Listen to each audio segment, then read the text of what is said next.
Hello? Hello? Uh-oh. We got an echo. I think that's on your side, Dean. Hello? Hello? Do you have YouTube itself open as well? I know you popped out the chat. Maybe the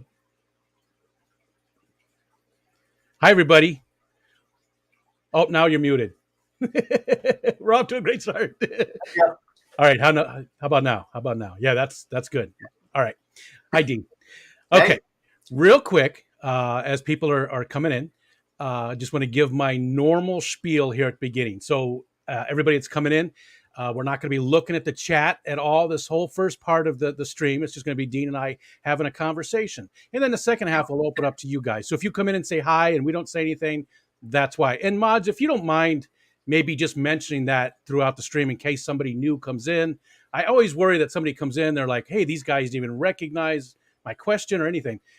So just maybe if you just, I see a lot of mods in here, and thank you so much for what you guys do. But maybe just if you notice that, maybe just let that person know that we don't even look at the chat, just so nobody gets upset. I just want to, keep things good.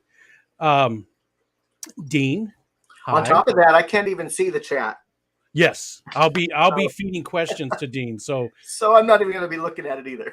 Yeah, and again, we do want to keep it more focused on Dean as a person, but I get it. It's Dean. So if you do have some fishy questions, that's okay. But let's try and keep those, lesser. Let's try and focus more on Dean as a person instead of as a hobbyist. Again, it's master breeder Dean. I get that can be difficult to not want to pick his brain about fishy stuff. Okay. So anyways, hi, Dean. Thank you so much for joining us today. Appreciate it.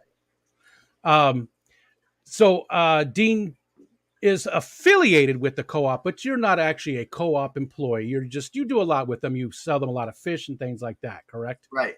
I made the relationship with Cory, I don't know, probably 6 or 8 years ago. I can't remember exactly when. And it's just developed over the time. And I think he would like me to be an employee, but I'm not officially an employee. I do sell him fish. I happen to really enjoy testing products.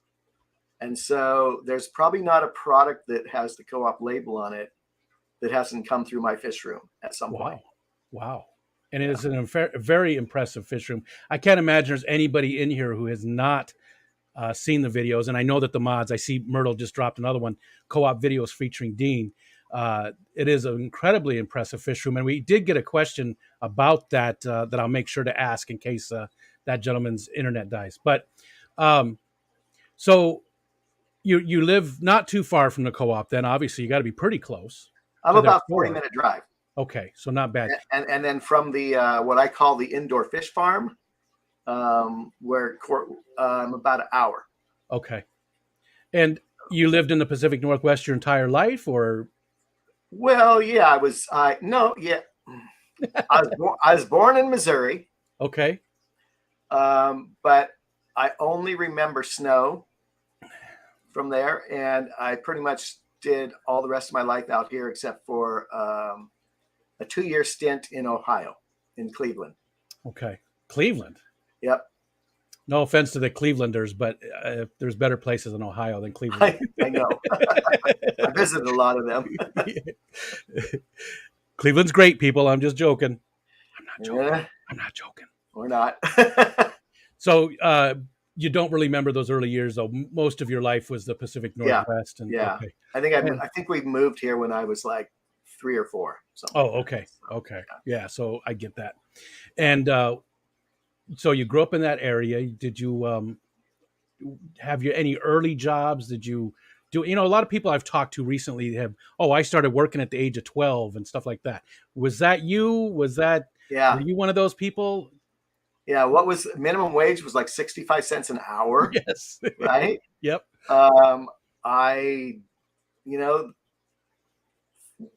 My dad was a lifetime Boeing employee. Oh, okay. Okay. So he was an engineer, but back then it wasn't like, we weren't like a rich engineer family. We had a house over our head, and anything that I wanted, I had to work for. whether it was yard work around the house, whether it was yard work on other people's houses, paper routes. I remember early on, I wanted a mini bike and my dad said no. And so I got a second paper route and found a mini bike used to buy. Gotcha. Yeah. So you were a hard worker from an yeah. early And age. then, and then if I look at my career, I've done everything. Yeah, I've heard that. Yeah. I've heard that. We want to walk through it. I mean, we can't spend a whole bunch of time because that'd Oh, probably be man. a whole 2-hour stream. But we want to just sort of touch base on it. What was your very first job as an adult? Built 2 log cabins. Okay. Without we didn't. I mean, I was doing it for someone who had just graduated, or with someone who had just graduated college, and I was just about to graduate high school. And so he had bought this acreage, and we cut trees down. We made the cabins. We put electricity to them. We plumbed them. We did everything ourselves until we had to try to hook up to the electric company. And they said, "Where's your permits?" And we didn't have any. So I went from there to, things like I worked in a bowling alley, worked at a plant nursery. Then I got into construction, built houses, cooked. Yeah. I'm a certified webmaster, but Oh, that doesn't mean I can do it today. yes, I understand. I got that certification when there was just HTML. Yep. Yep. And so just done a lot of stuff. The chef thing seems to be something you did for a long time, though, because I've heard that one the most about you. Is that? No, that was just the last thing I did. That's Gotcha. Okay. And Cory likes to eat. Oh, gotcha. Okay. So Yeah. Sense. So when I was 50, I went to culinary school. Very and then cool. I did an internship in Italy, and then I worked in 3 or 4 restaurants, and then was stoled away from the restaurant industry to become a chef instructor and taught cooking in a culinary school. Got you. So internship in Italy. So it wasn't just, you weren't cooking at Denny's. You were a chef. You were a chef. I was working in Italy. The restaurant would be, by U.S. standards, considered a 3-star restaurant. Gotcha. And I didn't speak a word of Italian. I still don't. Well, maybe I do. So, fortunately, the chef there, the head chef, had done some training in New York City. And so we kind of could communicate, but the sous chef, not a word. It was all hand signals. But it was a blast. It was in Florence, which is, a very touristy town. Yeah. A very high-end, prestigious restaurant, and I had a lot of fun. How long did you do that? How long were you over there? I only did the internship for a summer, so I had an apartment for the summer, and then went on to travel with my wife and daughter. They came at the end, and we traveled Italy a little bit, and then went to Paris. So nice. Yeah. Nice. Very cool. So, but you were 50 when you went back to school. Yeah, it's weird, huh? No, I don't think it's weird. I think it's really cool. And my wife is in her 50s and did the same thing. She's been in the health industry her entire life, and she's going to be an accountant. Nice. So, that continuing to learn later on in life is important. It's important. Well, and part of the whole thing was the potential to open my own restaurant. And throughout the working and then becoming the chef instructor, that just did not happen. Yeah. Do you regret that at all? Do you miss that? It would have been fun, but it would have been so much more work, and it would have been much better if I would have gone when I was 40. Yeah. So, okay. So you did the chef stuff, and is that what you retired from teaching? Yeah. And where did you teach at? You don't have to say the exact name, but it's a culinary school itself. Yeah, it was out in Washington. It's called a skills center. And what it's for, it wasn't just culinary there. I taught the culinary part. It's a program where they take high school kids for a half a day from their normal school. They bus them in, and they learn a skill. Nice. So some of them are learning, auto body. Some are learning textile stuff. I was doing culinary, but there was all sorts of different, police academy, dental. So I love that. it's basically designed so they can end up working their way through college, or if they decide not to go to college, they have a trade. Yeah, because it's not for everybody. College No. isn't for everybody. Nope, It would be nice if everybody had the opportunity to go, but yeah, it's not for everybody, and that's great that they did that. We have some things like that in New York State as well. yeah, My kids did. yeah. It was a cool program. I mean, I still am in touch with, my quote star kids. So. Gotcha. Did anybody go on to follow your footsteps and do Oh yeah, like internships and stuff like that, and yep. go to the nice? Yep. There was some that I helped set up for them, and there's I don't know, maybe. So I think I was there 6 years, and usually you get 1 or 2 star students a year. There's probably 3 or 4 of them that are worked up to sous chef already. Nice. Just in a few years. So yeah. And how long ago was that? When did you leave that world? About a year and a half ago. Actually, literally right before COVID started. Geez, for some reason I was thinking it was farther back. Nope, it was right before. Okay. And the guy that I left behind there, he calls me regularly, and he's like, he's ready to retire because of it's been harder, with I guess there's a lot. Started. Yeah, there's a lot. The remote learning and stuff probably, and all that. I guess it would be a lot harder. You said earlier about the Webmaster stuff. Did you do that just for your own edification, or did you actually ever do that as a career or anything, or as a job? So when we moved to Ohio, my wife, it was for my wife's job. She was going to be the executive marketing director of the Cleveland Orchestra. Oh, so she's been in the arts her whole life. Orchestra, ballet, opera. And my daughter at that time was, I think, 2.5. So basically, I was kind of a stay-at-home dad for a while. And I remember going to a computer store, one of those super centers. I think it was called the Micro Center or something like that. Yeah, Micro Works, something like that. Yeah, I remember those stores. Like yeah. And on the checkout stand, there was this thing to, hey, take this course and you become a webmaster. And I'm like, oh, okay, I'll do that.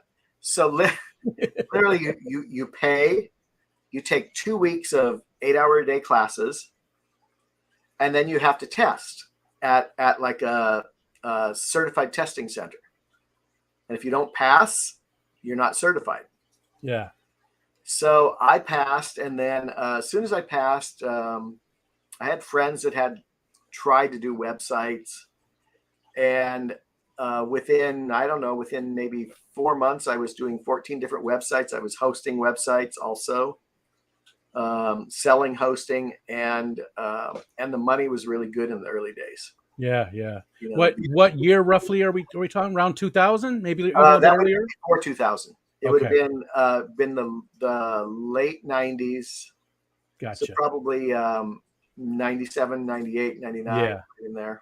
Yeah, yeah. And then Y2K was going to hit, right? Yep. So I was golfing one day, and I got paired with a doctor who I now or then referred to as the good doctor. And so he had me come over and look at his computer system because they were all worried about this Y2K going to crash all the. So they were asking something like 20 grand for him to update 2 computers. Wow.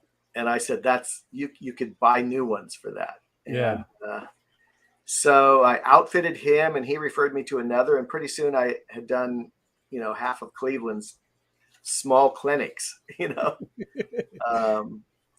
then of course Y2K, nothing happened. Did it happen to you? There was not.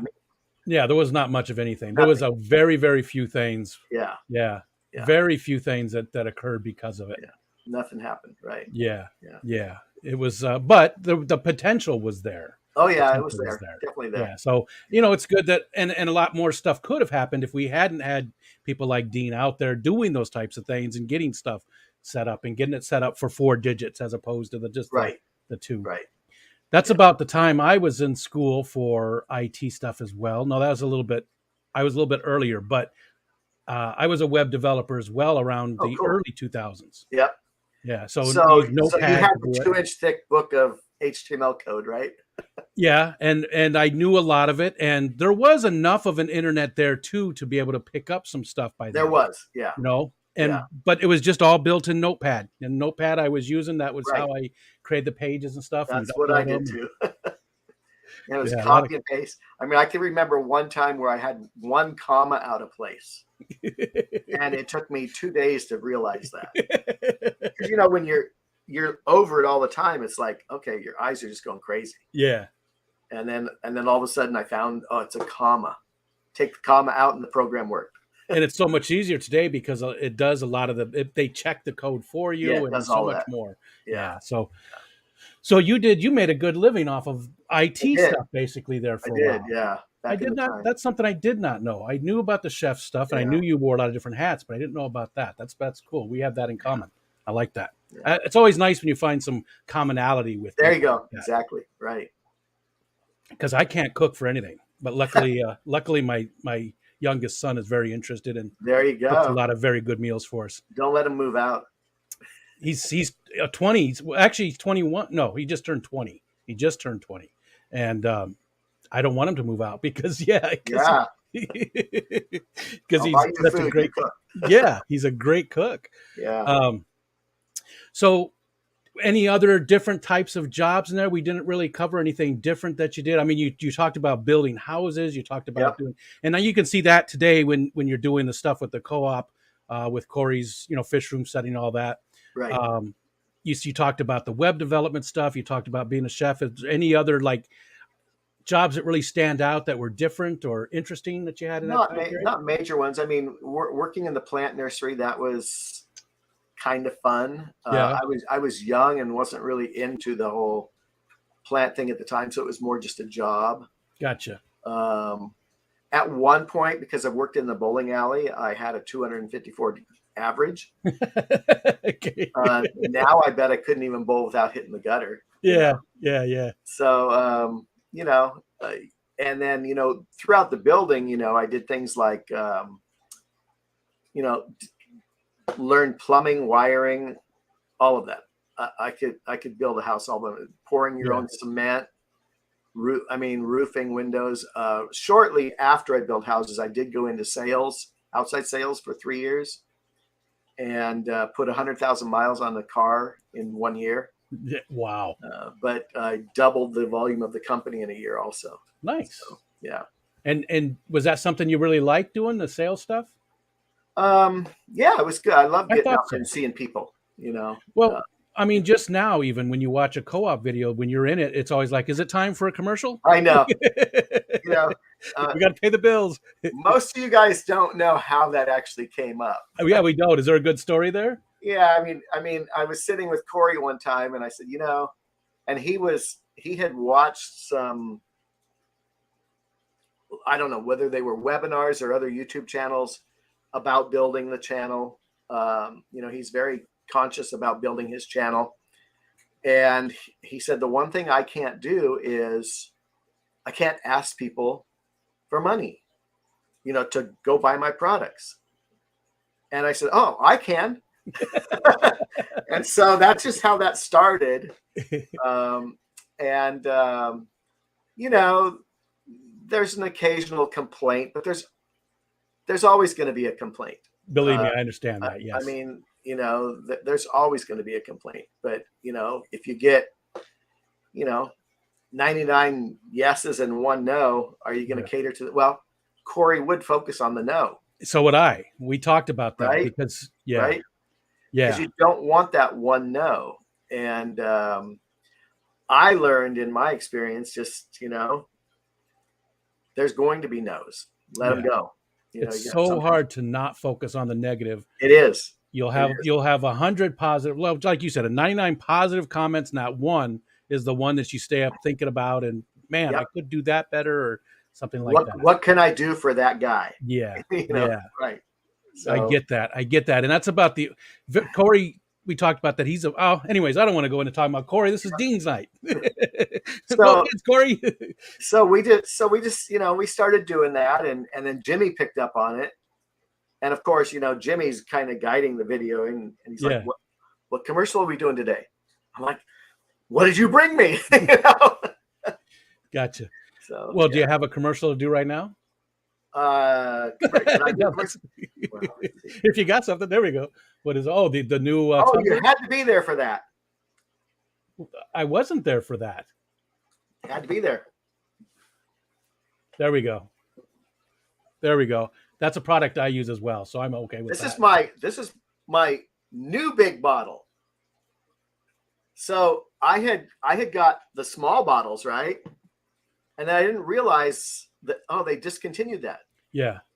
They went back to the big bottle. I'm sure it had to do with shipping or something, but I love that stuff. I do too. I put it in just about everything I drink, and it still is not growing hair. But for you, it's working. Oh no, it works great. Places I don't want hair though. That's the unfortunate part. Well, You know. But this guy, yeah, That's you had great. to be there. This was their summer employee party. Oh, got you. Gotcha. Was And I'm that not even an the employee. was that in Florida? Oh no, that's No, it was here. It was. I up was here. thinking of the ALA event. I That just was fun. I saw my Yeah. buddy Chattanooga Ed in there, and I know he was down there and got to hang He out was. with you Met guys. him down there first Yes. time. Yeah. Yeah. I Okay. don't know. You know, I don't know about Chattanooga because, you know, I'm like, he never calls me to be on his show. We've actually talked about that, him and I. He told me you said that. He said you said that to Cory. Why have we never been on his show? I did. We were sitting at the same table too. Yep. He told me about that story. Yeah. Yeah. Ed's a good friend of mine, so we talk he's a about a good lot guy. of different things. And yeah, you definitely should because Ed does a lot of cool stuff, and he's got a fun show on Thursday nights where they do all kinds of crafty stuff. There's our commercial. That's Ed. There you go. Doing a commercial There for you Ed. So what about hobbies? You sound like you're very it sounds like your hobbies are more related to work. Do you do anything just for fun? Well, fish keeping is a hobby, isn't it? Sure. Yeah. Okay. Well, So, not for you because you make money on it. well, but it's still a hobby. Yeah. So, let's go back to the web design. Okay. I kind of got into fountain pens. Oh, gotcha. Here, we're gonna put you on the big screen real quick so we can see those. Maybe you can. This whole cabinet is all fountain pens. Wow. So, Did you make that holder or is that something you buy? of course, I made it. I figured. Yeah. So I was big into those. I probably have 4,000 or so in my possession. Wow. Some of them go all the way back into the early 1900s, and some of them are very modern, limited editions. Haven't added any in 10 years though. So, oh no, I take that back. I added one when I was on the last Peru trip. Oh, gotcha. One of the guys on the week before we had one dinner together gave me one of the pens that he hand turned himself. Wow. So that was kind of cool. Yeah. What got you into those? What got you into the fountain pen? I have no idea. Just something about them that you just Yeah. like. Yeah. Saw Huh. one in the store, Yeah. played with it, then had another one, then another one. And then that was the early days of the internet. So then you do some searching and you realize there's old ones, there's new ones. And I've always kind of been a pen junkie.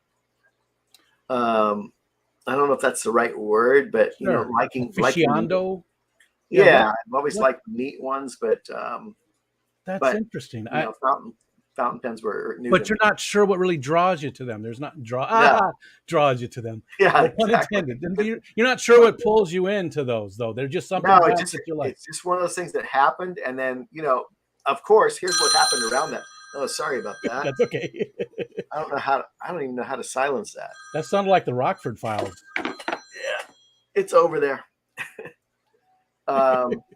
So, it turned into, We could take a pause if it's something you have to look at. no, Okay. it's not. Okay. I got to figure out how to turn it off, though. Oh, that might have done it. There we go. Got a brand new phone, and I don't even know where all the buttons are yet. Okay. So, it's just one of those things that happened. And then what happened around it was business, because 14 of the websites I was doing were fountain pen websites. Oh, okay. Now, trying to get rid of those over the years, it took me 5 years to get rid of them, to pawn them off on the other people. But eventually I did. So you didn't have Pen Island, did you? That wasn't yours? No, I had Pen Lovers. Okay. Yeah. Pen Island was a one that stood out. Yeah. If you write it out, it makes more sense when you see it. And then another one of the things that I did was one of the stints I worked for about 8 years as kind of a production manager type person for a HO slot car company. Oh, really? Yeah. Cool. And, did you get into that stuff too? Did you big time. Yeah. Me too. So I have in my garage, there's a 14-foot custom routed HO 4-lane track that's all computer run. Wow. Anybody want to buy it? Just let me know. Your wife wants to move it? Yeah, she wants we want to park a car in there. Yeah. So slot cars only, or did you get into the trains as well, or was it? No, really it was only slot cars. Okay, gotcha. And it was all around racing. So around the United States, just like fish people, there's crazy old men that race slot cars still. Yeah. I had a lot of the the Tyco sets and stuff like that. Absolutely loved them. I did get more into the trains, but trains were cool. Yeah.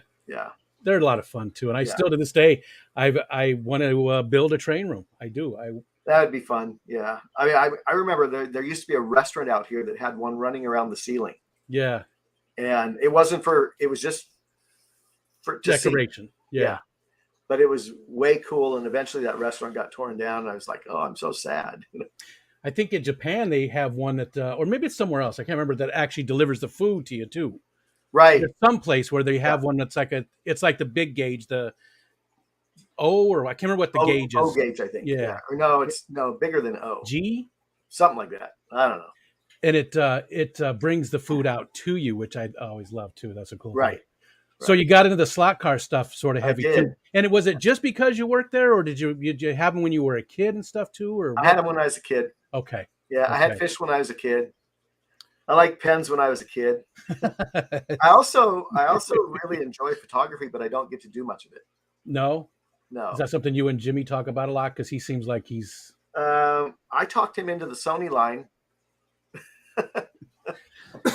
So, well, actually, we were both kind of researching at the same time. I just pulled the trigger first. Gotcha. Because I was a diehard Nikon person, but Nikon still can't keep up with the video. And again, what sort of got you into that? Do you know? Is just something that was interesting about it? Yeah. I've had cameras forever. Yeah. Got you. I've always liked it, especially outdoor photography. These backgrounds on my fish tanks are all about photography.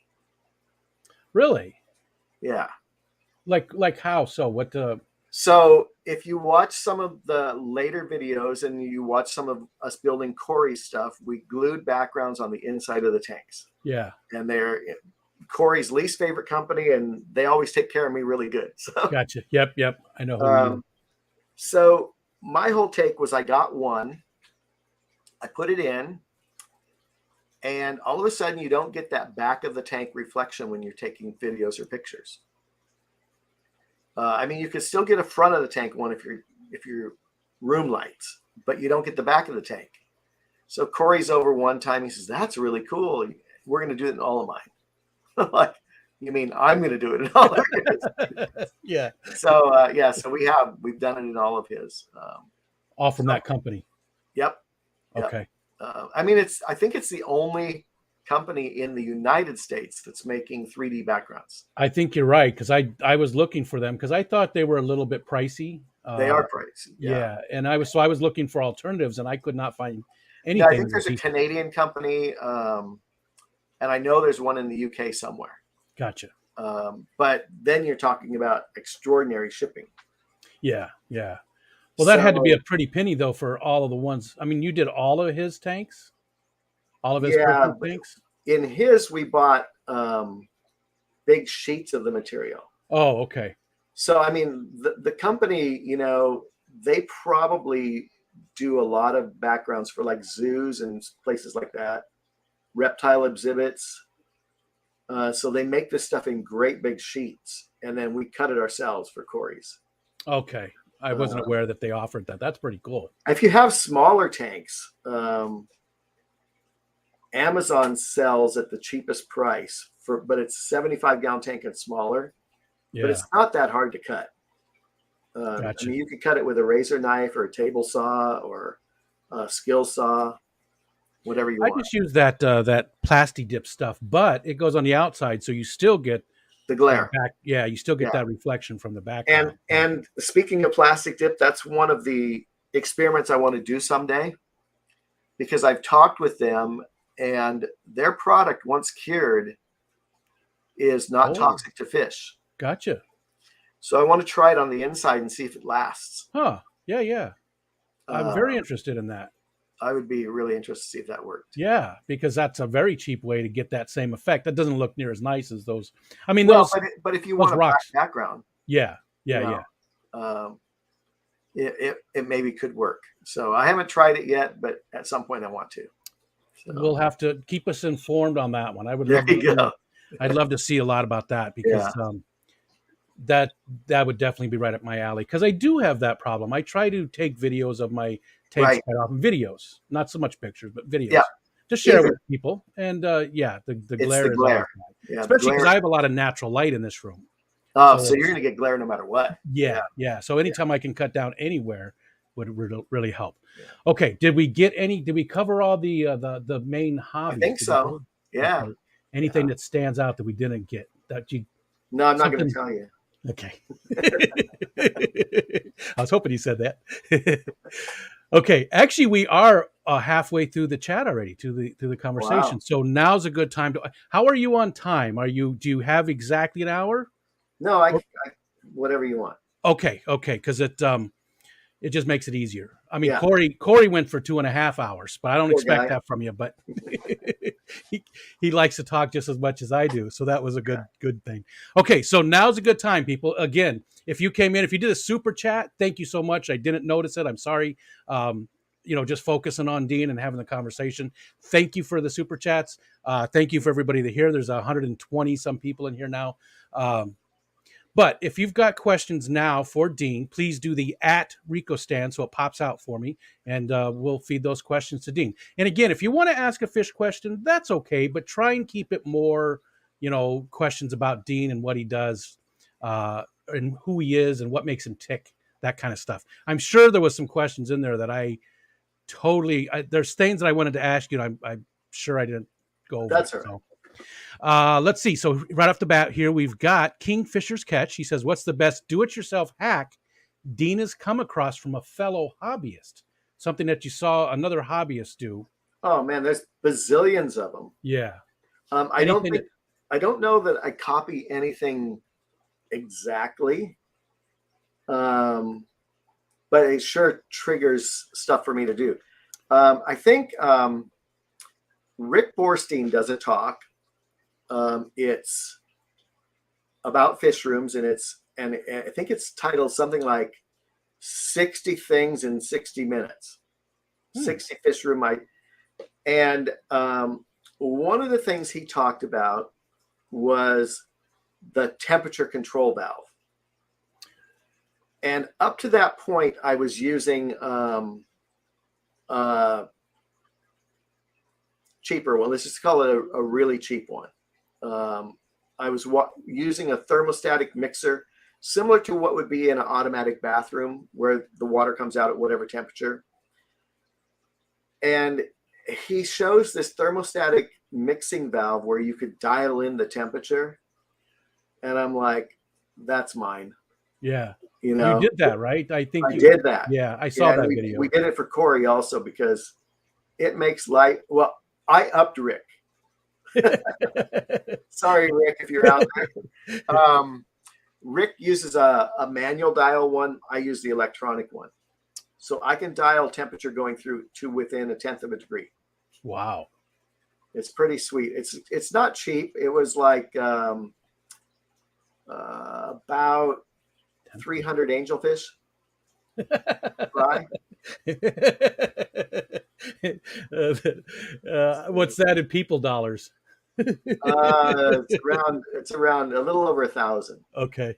And there's some lesser models, but I only deal in fish money for the Yeah. Fishroom. So 300 angelfish fry. I like that. I'm going to use that. I do that all the time. The van I bought from my father-in-law was the camper van was 1,700 angelfish. Angel, is it always angelfish fry? That's Yeah, the because standard? angelfish is the standard in the fish. I mean, folks out there, just so you know, if you want a Fishroom, get one good pair of angelfish and a bunch of tanks. Yeah. And then have a relationship with a store. And you can pay for your whole hobby with angelfish. You know, that's a real quick. I don't want to go too deep into it because, again, this is about you and not Cory. But how did you and Cory, did you just go into the store one day and see him? And how did you guys meet up? How did you guys, Well, we originally met in the Greater Seattle Aquarium Society Okay. meetings. So Okay. I knew him from there. When he announced that he was going to build a store, I was like, "Are you crazy?" Because stores were closing like, fly swatting. Yeah. And he built this store. I did not go to the store, I don't think, for the first 6 months. And then I went up there and, we chatted a little bit. The store was doing okay. It wasn't doing great at first, but it was doing okay. He hadn't been doing anything online yet at all. So that came later. And YouTube hasn't started yet. And then one time I spawned these pure white bettas. Big mistake. Because all of a sudden I had 500 1-inch pure white betta babies and no one to sell them to. So I went up to his shop. I said, why don't you take the whole spawn? You'd be the only one that has them. Sell them for $1 each. Give me whatever you want. And they were in his shop for over a year. There was so many. So that was our first fish deal. Gotcha. Pure white bettas. Yep. And that was, again, how many years ago, roughly? Oh, that had to be at least 6 or 7 years ago. Yeah. So it was the aquarium, the fish club that got you guys hooked up. See, that's why fish clubs are so important, people. Exactly. You got a local fish club, try and join it. You might meet your Cory or your You never know who you're going to meet. Yeah. Or all of a sudden, it's like the other day I needed Java moss. I posted it and I've got like 10 people that are giving me Java moss. Nice. Or whatever you need, vinegar eels was another one I wanted to start back up because I let mine go bad. Yeah. And, club members just, had 10 different offers. Yeah. So finding a good club is, it can be hard in some areas, but it can be. Yeah. It's worth it. It really is. It is. I think so. Okay. S would like to know, Dean is given cabbage, avocado, onions, cilantro, and peanut butter. What would he make? That's a weird question, S. Those are weird ingredients. Yeah. Cabbage, avocado, onions, cilantro, and peanut butter. It sounds like some kind of weird salsa. I'd make guacamole and throw the cabbage away and feed the dog the peanut butter. Okay. The guacamole sounds good. Yeah. My daughter, by the way, she went in the early days of Chef TV that you used to see. She used to, we would get done watching maybe Emerald or Gordon or something like that. She said, "Okay, Dad, you have these three ingredients. Go make dinner." And you did. I did, yeah, You did. yeah. Eric Wyrock would like to know what your favorite sandwich is. That's a hard one. Taco? Growing up, my favorite sandwich was peanut butter and honey. Peanut butter and honey? Yes, and you had to mix the peanut butter and honey together before you spread it. Because if you don't, then the honey kind of goos up half. Oh, gotcha. But if you mix it together, then it's more like peanut butter. I've never tried it. Really good. And when was the last time you had one of those?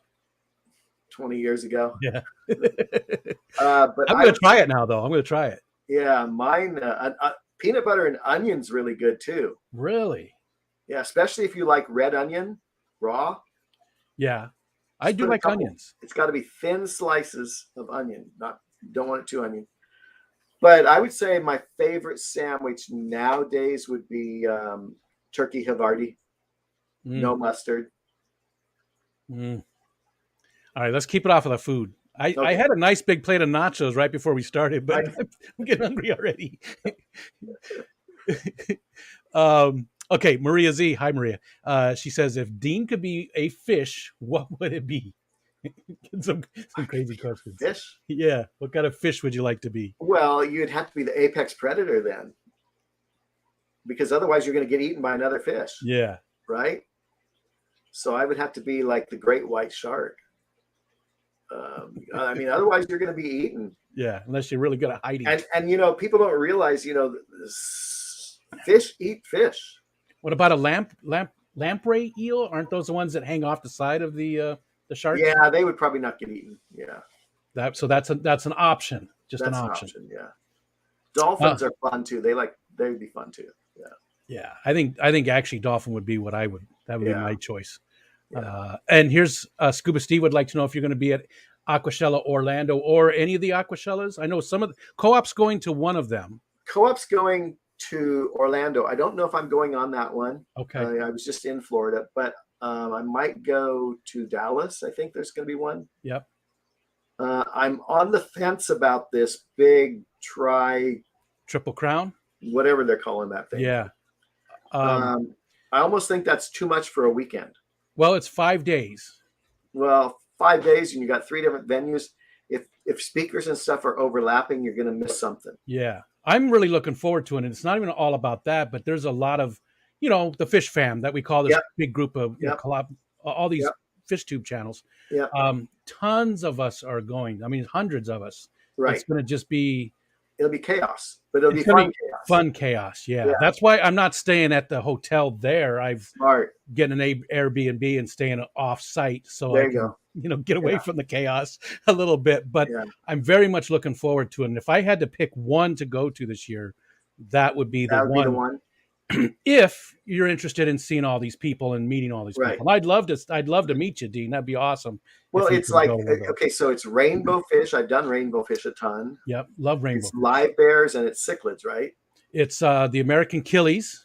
Killies. Yep, killies, the live bears, the rainbow fish, and the cichlids. Yes, those four groups. Yeah. Those four groups. So it could be fun. Killies and rainbows are where I lived. And I have a lot of guppies too, but I do rainbows out of those are my favorite. And killies are on my short list to do next. I used to keep so many killies in shoe boxes. I mean, they would just be stacked. And they're a very cool fish.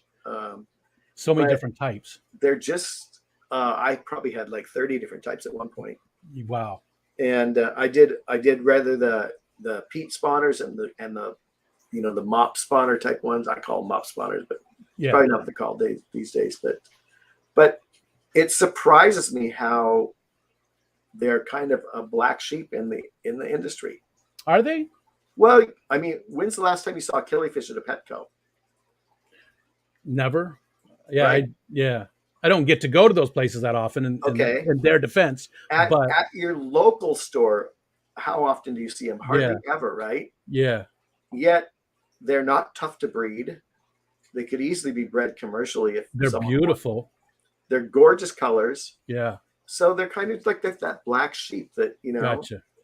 um, When I went to the Keystone Clash last year, which is another event that I'm going to this year, looking forward to that. It's in Pennsylvania.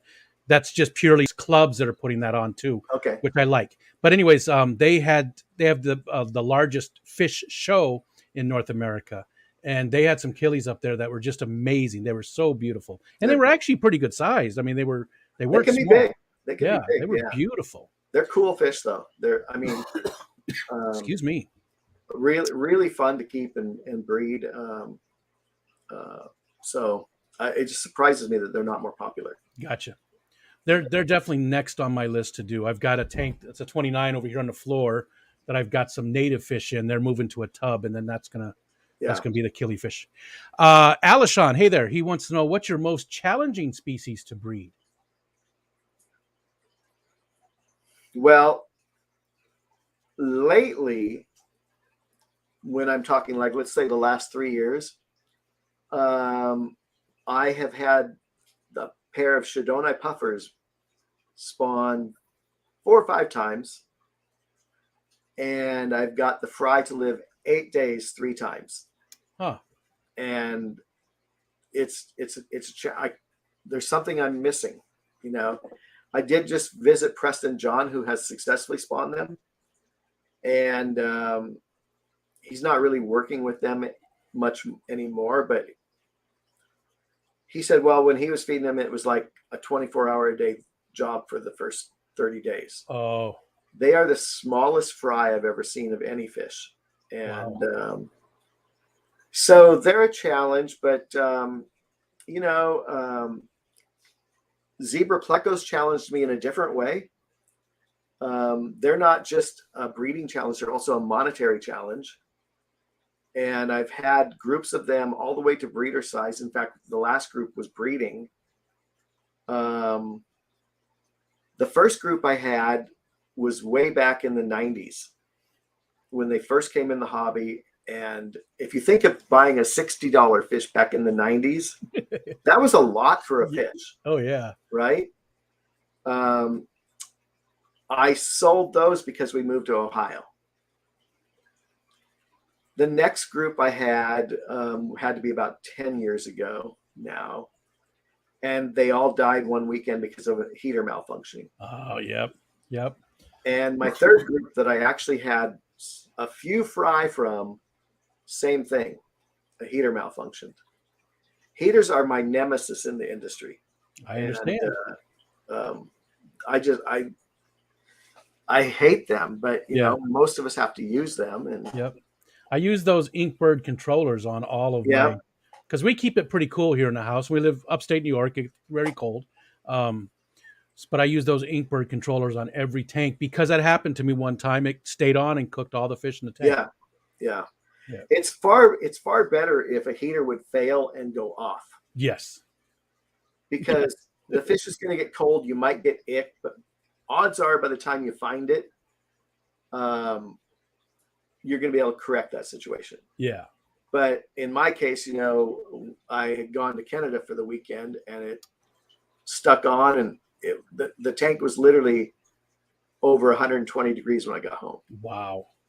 Yeah. And, it's like, this was no fun. Yeah. So, people ask me, when are you going to do those again? I'm like, when you give them to me. Because they're hard to get now. Yeah. Much harder. Somebody else I know is trying to breed. I think it's James from Fishroom Fever. Yeah. I think he's working on those right now. They're a cool fish. I mean, they're definitely a cool fish. Oh yeah, beautiful. What a lot of people don't realize about a lot of the L number plecos, like I'm playing with leopard frog ones right now, 397s, Webmasters. I think that's how you say that anyway.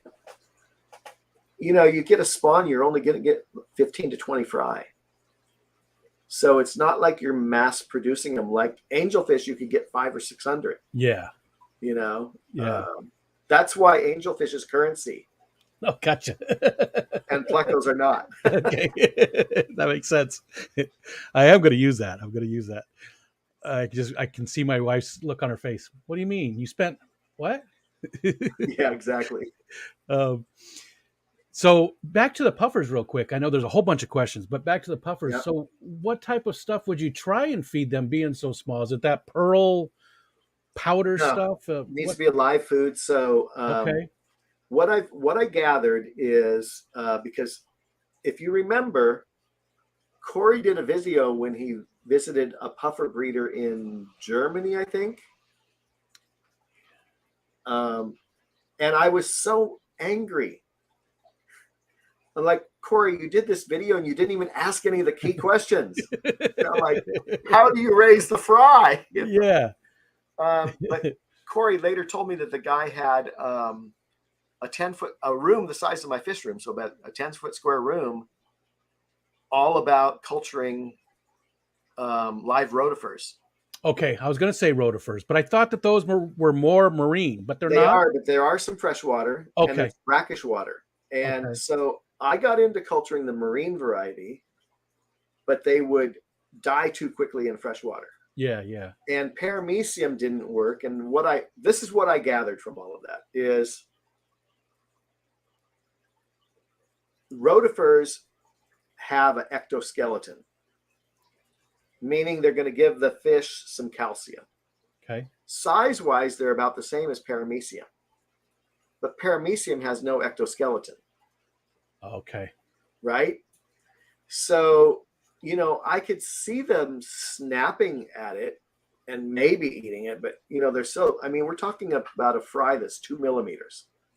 Yeah. So I think it's something in the feeding process. I don't know exactly what it is. There's no parental care involved. Gotcha. And the eggs are the tiniest eggs I've ever seen. So, but there's thousands of eggs if you can catch them all. Now, how big do those adults get too? They're bigger than pea puffers, right? 2.5, 3 inches. Yeah. Okay, but not a whole lot bigger than pea puffers. No. Twice the size at the most. Okay. Yeah, about twice the size. Yeah. Okay. All right. That's largest one really... I've ever seen is 4 inches. So I really, I haven't gotten into breeding that much. I've only been keeping fish for about June will be 2 years this time around. I kept them when I was young, with my teens and stuff, but I haven't kept them forever. So I really haven't done a lot of breeding yet. So I've gotten so much information from people like yourself and everybody in the chat and stuff that I feel like I got a head start. Yes, I got a head start. I'm going to miss a lot of those pitfalls that a lot of people like yourself had to go through back in the day because you guys are all talking about it. So thank you. Well, see, breeding fish, that's one of my bad habits, you would say. Yeah. Because I have a real hard time getting fish and not wanting to breed them. Gotcha. So I can't just say, okay, I want to set that up with fish in it without thinking that what fish could potentially breed in that. Gotcha. So that's one of my downfalls. And is it because you feel like if they're breeding, you're probably raising them correctly? Is that part of it? Yeah, and it's like, I've been to the Amazon 4 times now. I've caught fish with fish in their mouth. I just think it's part of being me. It's like, okay, gotcha. I'm gonna get those fish. I want to breed them. Yeah. It's just what I like to do. The other thing that I love to do is I love building the systems. Yeah. Figuring out see that. How can we make this easier? Yeah. For me and you and them or whoever. Yeah, your breeding process when you use those little glass trays and you've got that. Right. That started cool. like 30 years ago or more. Yeah, so. And it looks like I don't know if it's perfected, but it's definitely evolved. Yeah, it's evolved, and it's still evolving. I just ordered these new valves that I saw. I think they're from the UK. Hopefully they'll come in next week. That it's something I want to try. So I'm always trying something new. And again, there's so many questions I want to get to, but you don't do a lot of content on your own stuff. You do more with the co-op, and is it because? Is there any reason that you can talk about why you don't just put stuff on your own channel? I noticed like your last video was like a few years old or maybe at least a year old. Is it just that you prefer to let them do stuff, or is it something you can talk about? Or Well, there's on my Dean's Fishroom thing on YouTube. yeah, There's no videos that I've made myself. okay. Those are all links to other people that have been here, Oh, or the co-op been I didn't here, even and notice that. Jimmy. Yeah. Okay. So, and you've just hit the number one question. So it's like, I have the camera, I have the video gear. Yeah. It's, where do I find the time? And the only thing I don't have, although sitting over there, I don't have the editing computer. So I could stream like what we're doing now, right now. I could live stream. I could maybe vlog if I didn't have to edit it at all, but I don't have the editing software yet. Okay. And Cory comes in with the editor. Yeah. We've got Jimmy. I mean, oh yeah, I Yeah. can fix that. I can fix that. I can fix that. Yeah. And a good editor, not and just a really good editor. Yeah. Right. Yeah. So it just makes it easy. Gotcha. So, That makes sense. That makes sense. I thought it was something like that, but yeah. I was just I curious. mean, there's still that, maybe someday I will. So maybe I won't, maybe I will. Okay. Fishymon 64 says, Rico Stan, tell Dean he's my man crush. Yeah, stand in line. Let's see. Chris, Multi-Tank Addiction. Hey, he says, I need to come up there and get some of Dean's black rams. Everybody's talking about your black rams. Is that a possibility? So, can they come to my house and get black rams? No. First of all, I've changed the name of my rams to Midnight Rams. I like the name better.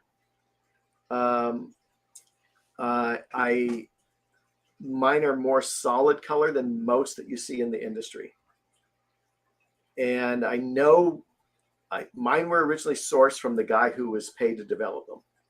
Oh. And they came through Canada. I had a one-time shot to get them.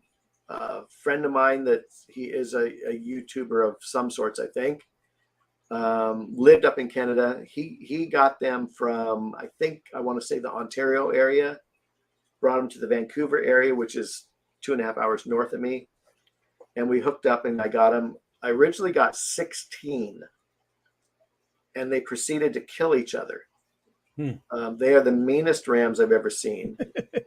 And I think part of it is, rams, if we're talking about blue rams, when they're breeding, they're sparring all the time, right? But they're not hurting each other. But the black rams, they're so dark in color, they don't see each other, and so they always hit the eye. Oh. And for some reason, rams can't live through an eye damage. So I ended up with one pair, and I got one spawn of 25. And then I got those to pair off. And I kept going for, I don't know, maybe 10 generations. I've always kept the blackest of the black ones. And I primarily sell them. I mean, the Aquarium Co-op will take every one that I sell. Yeah. So right now, I have not even set them up for spawning for over 8 months. Wow. Because before I had too many, and now I don't have any. So I'm about to set them up again, so I hit the next market. Yeah. By the way, the best time to breed fish is in the summer. So you have them for the fall for the stores. Oh, gotcha. So when everybody's looking for that again, they're starting to. Yeah, when they come inside again, I call it. Yeah. But this last summer, I was so busy. We went to Peru. I moved my wife. I moved my daughter. Worked on Cory's place, and breeding just wasn't at the top of my list. And so I'm about to get ready to set them up for breeding again. Best thing to do is buy them from the co-op. I don't and this goes way back in time. I don't really let a ton of people into the fish room, especially if you do. I mean, if you're an online celebrity, like if you came out here, I'd probably say, yeah, you can come by. Celebrity. Yeah. You forgot where you're at, Dean. But generally, I don't let a lot of people into the fish room. It goes way back in time to before the internet. I don't blame you. Yeah, I was breeding discus semi-commercially, had 20 to 23 pairs going at any one time, and people would just stop by. Yeah, that's no. This is before cell phones. It was before any of that, and it got to be where, 9 o'clock Sunday morning, the doorbell's ringing. Hey, I'm from Portland. I heard you sell discus. You send the guy home. Yeah. So I just don't do that. So if I know you're coming and if I have them in my tanks, I can arrange for the co-op to have them in stock. Gotcha. And people have done that. They seem to be incredibly popular because I saw even at the beginning of the chat so many people talking about those. The black rams. Yep. Yeah, they want them. So in my opinion, it's not that. I'd rather have the blue rams. Yeah. Yeah. I mean, if you look at the two in a planted tank, the black rams disappear. The blue rams are out there swimming. You can see them. They're flashing the color. But right now, the black rams are super popular. I think it's, because they are so different. And most of the people in the chat and most of the people in Fish Fam in general are pretty experienced. And they've kept all these different kinds. So it's something they haven't kept. The black ones. Yeah. Okay. Well, Ben Backstrom says, do you have a favorite movie or TV show? And he's asking for our buddy RB, who has not been around for a while. He had some shoulder surgery, which is hard to say. So favorite movie or TV show? I don't have a favorite TV show. I don't watch a whole lot. Usually when I'm watching, it's whatever my wife has on. And it either has subtitles or British accents. Movies, I really enjoy sci-fi movies. So, Good man. Star Wars, Harry Potter, any of those type of movies. Gotcha. In my house, we call them action adventure. But there's no one favorite. I mean, like Waterworld, I think I've watched it 2 times a year for 20 years now. So something about that one just. I mean, I like that movie. It's he has gills. Yeah, makes sense. Yeah, makes sense. But TV shows, I tend to do what a lot of people are doing nowadays is you binge on them. Okay, so like this show's like 20 years old. Okay, I'm going to watch all of them now. Yeah. Right. Yep. And lots of people do that. It's very common nowadays. So Seinfeld, we're doing that with Seinfeld right now. Right. Dean, let's see. This is Kieran Moore. Hi, Kieran. Have you considered doing Africa trips to collect fish, or are you mostly a South American fish keeper? I don't think you're. I don't think there's any one area that you're specialized in, really, right?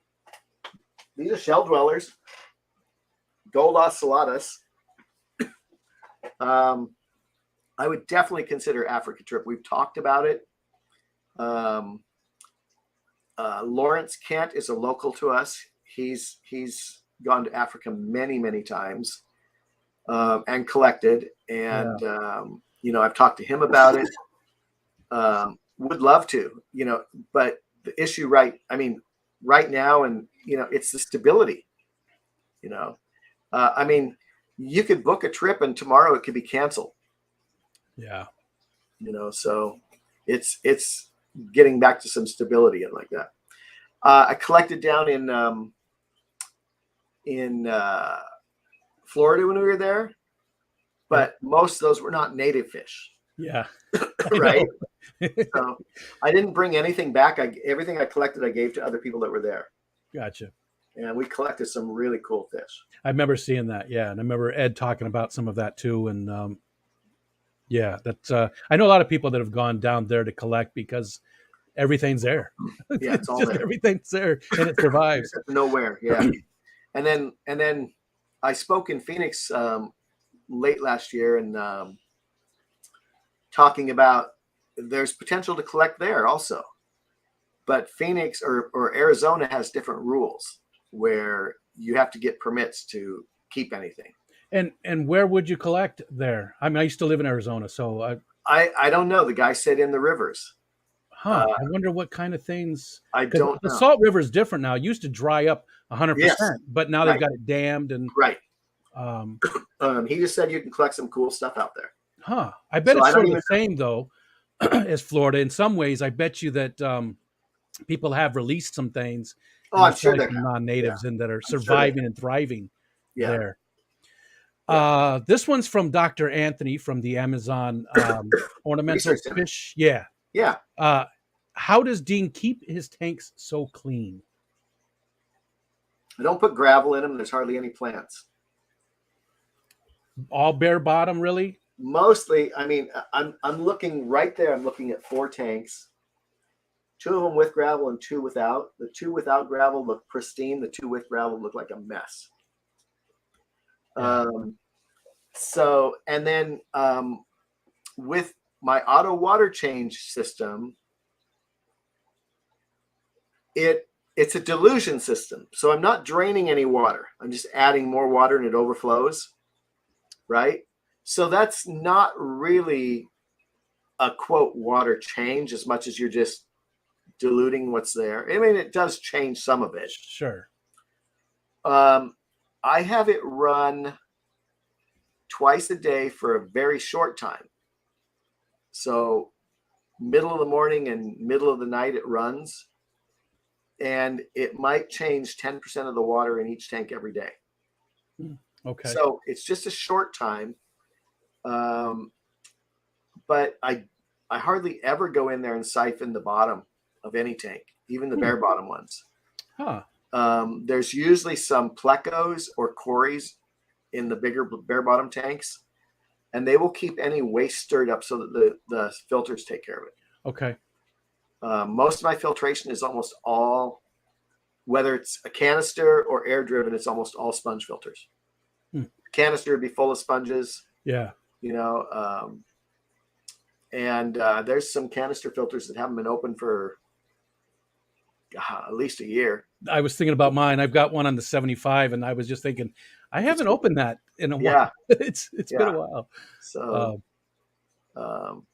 but yeah, other than that, that's all I do. But I find that, I mean, I'm looking at the planted tank I have over there. It's full of hair algae and, you know, algae on the glass. And then you look at the discus tank and it's like, I actually put slate tiles in the bottom now. I really like that look. So much so that right now they're just laid in there. And I know that some mulm will gather underneath them. Yeah. But it's not going to upset no more than the mulm and gravel. Yeah.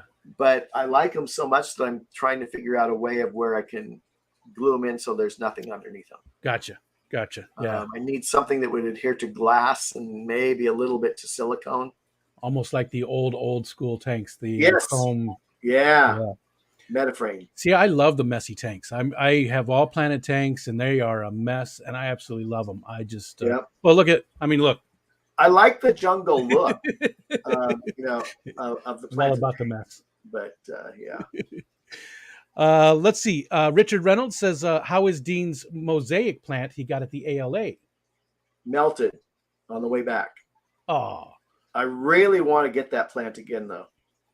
I actually have bought some seeds that I'm hoping this spring to germinate. Okay. I don't know if that'll work, but this is a good example of a plant that should be in the industry. It is so cool. I don't think I've seen it. If you Google mosaic plant, it forms kind of this star pattern on top of the tank. With little leaves, and then it has a stem that goes down to the gravel. Once it splits off, you don't even have to plant it in the gravel anymore. It'll just send up more. But it's a super cool plant. And, I will definitely have to look at it because I do love I love those. Yeah. I have a lot of water lettuce and stuff like that. Yeah, it's this 10 times 10 times as cool as water lettuce. Nice. I'll definitely have to look into that. Dragon Lair, Patrick says, tell Dean to watch Garden State Tortoise to see the waterproof backgrounds he uses. Garden State Tortoise. Oh, here's one from our buddy Ed. What is Dean's favorite amusement park ride? Roller coaster. When was the last time you went on one? 5 years ago. Wow. Okay. I thought you were going to say a lot longer because I haven't done that in forever. So roller coaster. Here's another one from Kingfisher. Has Dean been involved in any non-profit charity work? Is it something that interests him? And if so, what avenue would he go? I have, not as much as I want. I mean, my wife has been in nonprofit her whole career, so I've seen so much happen around me. That's mostly the arts. Mine would be more probably fish or nature wise, stuff that's not happening, or stuff that you can help happen. I mean, I do donate to a lot of those different causes, mostly anonymously. Not big into advertising who gets what and all of that. Sure. Yeah. That's something I like to keep close to the chest as well. Yeah.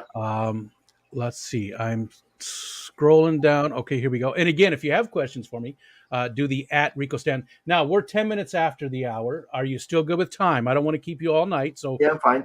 Just let me know when you're starting to get, tired of all the questions or whatever. Right. Paul Sotera he's just saying, I got good money for 4 veil-tailed angelfish. Here we go. Many, and this is from Eduardo. Many of your own DIY has been reproduced across the world from GBR breeding your fry pods. What is your take on being such an inspiration to so many following your ideas? So a lot of people have taken your stuff. And I mean, right now, I have probably 15 different clubs trying to schedule the fry system talk. And